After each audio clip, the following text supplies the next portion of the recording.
Well, we do have a tornado watch this evening for parts of Madison County until 11 o'clock. Just because the rest of our counties are not included in that tornado watch doesn't mean our severe weather threat is over. It's really just starting this evening. There are several orange boxes back towards the west. Those are severe thunderstorm warnings across southwestern Missouri. That is going to push into our region as we go throughout the next several hours. And I do expect a lot of us to see that widespread severe weather across the entire region later on this evening.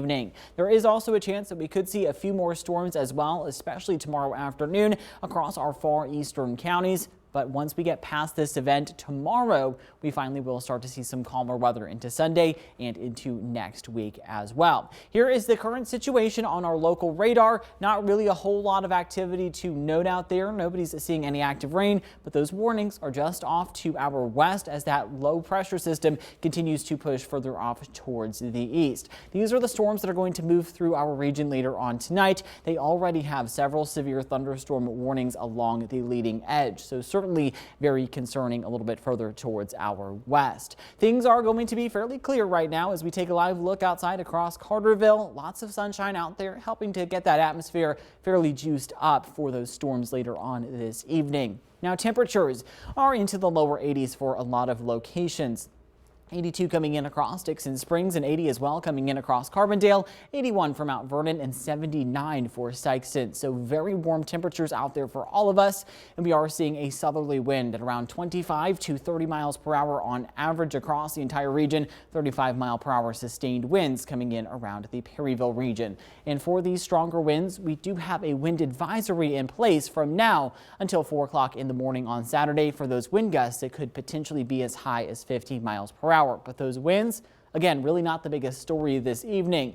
All of us are in a level 4 moderate risk of severe weather this evening, with the primary hazards being damaging winds, tornadoes, as well as the potential for some hail. And that level 4 moderate, second highest severe weather category that we can be in for this evening. Now I'll go ahead and walk you through hour by hour what we are tracking. Still not going to see a whole lot of activity as we approach the 5 o'clock hour this evening. But notice by the time we make it to 8 o'clock, those stronger supercells that we saw earlier that are back into central Missouri, those are going to be knocking on our western doorstep. But out ahead of those supercells, we could see a couple of individual storms start to form that could become supercellular in nature, and we may have to watch a few of those storms to produce strong damaging winds, tornadoes, as well as large hail. Notice the timing, 8 o'clock in the evening. A lot of folks have Friday evening plans. Make sure that you have ways to get alerts if you're going to be away from your TV or especially away from that smartphone by 10 o'clock this evening. Those stronger supercells starting to impact our far western counties in southeastern Missouri.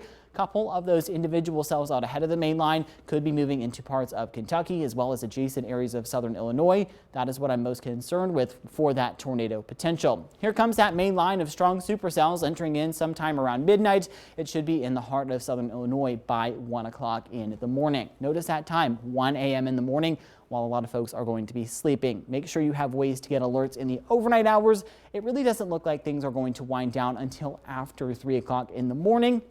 And then we likely will see a lull in the action as we approach the 7 o'clock hour tomorrow morning. But then here comes round 2 for a couple of more chances of storms. We already have a level 2 risk of severe weather in place for Saturday. It is something I'm a little bit concerned with, but not 100% sold on. I'm more concerned with the severe weather hazards this evening.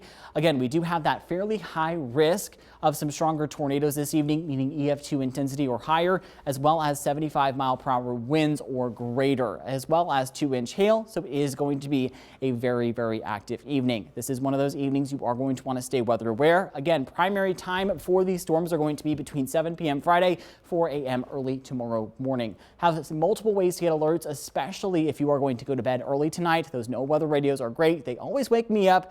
Also make sure that your ringer is turned on for those wireless emergency alerts. Also make sure to know where to go, especially if that place of safety requires travel. And also make sure to keep those shoes and supplies at the ready in case you have to get out very quickly. And another great way to keep in the know for weather information, that Storm Track 3 app, always coming in handy. It will actually talk to you when you get an alert. It has woken me up a couple of times. So again, great way to keep in the know. Once we see this event push through the region, things do look to finally calm down as we head into the second half of the weekend. But again, Jasmine, I can't emphasize it enough. This is not an event that we see every day.